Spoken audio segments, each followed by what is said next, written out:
Martial Syed Asim Munir का चीन का सरकारी दौरा। ISPR के मुताबिक फील्ड मार्शल की बीजिंग में चीन की आला सियासी और अस्करी हुक्काम से मुलाकातें हुईं। चीनी क़यादत ने पाक फौज को जनूबी एशिया में अमन की ज़ामिन और एक मजबूत कुव्वत करार दिया। फरीकैन की जानिब से दो तरफा ताल्लुकात की गहराई पर इज़हार इत्मीनान किया गया। फील्ड मार्शल आसिम मुनीर को गार्ड ऑफ ऑनर भी पेश किया गया। अक़वाम मुत्तहिदा ने ISKP और TTP पर पाबंदी लगाई। अमरीका और बरतानिया ने BLA को दहशतगर्द तंजीम करार दिया। पाकिस्तान की डिजिटल दहशतगर्दी के खिलाफ आलमी ताउन की अपील।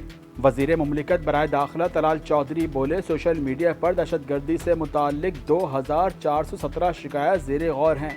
सोशल मीडिया कंपनियों को AI के ज़रिए दहशतगर्द मवाद हटाना होगा। पाकिस्तान आलमी सतह पर दहशतगर्दी के खिलाफ एक मजबूत मोर्चा है। DG ISPR की मुख्तलिफ मज़ाहिब के नुमाइंदों और नौजवानों से मुलाकात। लेफ्टिनेंट जनरल अहमद शरीफ चौधरी ने बुनियानुल मरसूस की कामयाबी को कौम की कामयाबी करार दिया। कहा, पाकिस्तान एक पुरअमन और तरक्की पसंद मुल्क है। कौमी यकजहती और इत्तेहाद की वजह से हमेशा दुश्मन को मायूसी होगी। वज़ीर आज़म शहबाज शरीफ से डॉक्टर आफिया सिद्दीकी की बहन डॉक्टर फौजिया सिद्दीकी की मुलाकात। हुकूमत की जानिब से तमाम कानूनी मदद फराहम करने की यकीन दहानी। वज़ीर आज़म ने आज़म नज़ीर तारड़ की सदारत में कमेटी तश्कील दे दी। वज़ीर आज़म ने कहा, हुकूमत डॉक्टर आफिया सिद्दीकी के मामले में किसी तौर गाफिल नहीं। इसराइली इक़दाम बैनुल अक़वामी क़वानीन की खुली खिलाफ वर्जी हैं। आलमी बरादरी इसराइल को लगाम डाले और UN की करारदादों पर अमल दरामद का पाबंद बनाए। तर्जुमान दफ्तर ख़ारजा ने कहा, इसराइल फ़लस्तीनी सरजमीन की तस्लीम शुदा कानूनी हैसियत तब्दील नहीं कर सकता। इसराइल के मगरबी किनारे पर कब्जे के मंसूबे के खिलाफ सेनेट में करारदाद मंजूर। इसराइली मजालिम की शदीद मजम्मत। पलवशा खान ने कहा, पाकिस्तान ने हर लिहाज से इसराइली दरिंदगी की मजम्मत की है और करता रहेगा, चाहे सारा आलम इस्लाम सोया क्यों न रहे। वज़ीर आज़म शहबाज शरीफ से यूरोपीय यूनियन की सफ़ीर की अलविदाई मुलाकात। दो तरफा ताल्लुकात की मजबूती में किरदार अदा करने पर सफ़ीर का शुक्रिया अदा किया। शहबाज शरीफ का GSP+ स्कीम के लिए हुकूमत के अज़म का अहदा। यूरोपीय यूनियन कमीशन की सदर के लिए नेक ख्वाहिशात का इजहार। घोटकी में टिकटॉकर सुमेरा राजपूत की घर से लाश मिली। भाई का सुमेरा के साबिक शौहर पर जहर देने का इल्ज़ाम।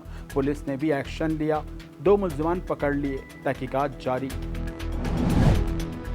गिलगित बल्तिस्तान के इलाके चिलास में अमवात की तादाद 7 हो गई, 3 अफराद लापता।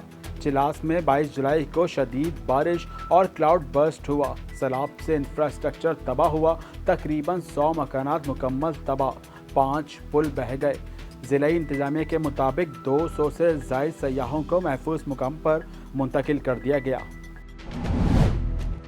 मानसून बारिशों के बायस नदी नालों में तुग़यानी, दरियाओं में सैलाबी सूरत हाल। दरियाए सिंध में रुझान के मकाम पर निचले दर्जे का सैलाब, कच्चे के नशीबी इलाके ज़ेरे आब, लोग नकल मकानी करने पर मजबूर, फसलें तबाह। तौसा बैराज के मकाम पर भी पानी की सतह बुलंद। गुज़श्ता 24 घंटों के दौरान 55,000 क्यूसिक पानी का इजाफा। गुड्डू बैराज के मकाम पर भी निचले दर्जे का सैलाब। मोदी सरकार का हिंदुत्व एजेंडा, असम और नागालैंड में नस्ली कशीदगी में इजाफा। मोदी सरकार का हिंदुत्व एजेंडा भारतीय रियासतों में फिरका वाराना कशीदगी का सबब बन चुका।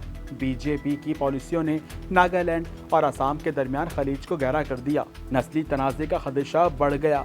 असम में जारी मुस्लिम मुखालिफ जबरी बेदखली मुहिम का असर नागालैंड के कबायलियों तक पहुंच गया। इस साल के शुरू से असम में BJP हुकूमत ने बड़े पैमाने पर 10,000 बंगाली निजात मुसलमानों को घर से बेदखल किया। मोदी के इक़्तिदार में भारत अक़लियतों के लिए मजहबी तासुब और नस्ली इम्तियाज़ का गढ़ बन गया। मोदी सरकार बंगाली बोलने वाले मुसलमान महाजरीन को मजहबी तासुब की बुनियाद पर बेदखल करने में मसरूफ़ है। मोदी हुकूमत का शनाख्ती दस्तावेज़ात और भारतीय पासपोर्ट होने के बावजूद बंगाली मुसलमानों को गैर मुल्की करार देकर हिरासत में लेने का हुक्म। भारतीय न्यूज़ एजेंसी दी वायर के मुताबिक हरियाणा में 74 बंगाली बोलने वाले मुसलमान महाजिर मजदूरों को गैर कानूनी तारिकीन के इल्ज़ाम में हिरासत में लिया गया। اور قومی کرکٹ ٹیم کے ہیڈ کوچ مائک ہیسن نے ٹیم کو ایشیا کپ اور ورلڈ کپ کے لیے ایک نیا انداز اپنانے کا مشورہ دے دیا۔ ایکس اکاؤنٹ پر لکھا، اس وقت پاکستان ٹیم دنیا میں 8ویں نمبر پر ہے۔ ہمیں ایشیا کپ اور ورلڈ کپ کے لیے کرکٹ کا ایک انداز اپنانا ہوگا جو ہمیں کامیابی دلا سکے۔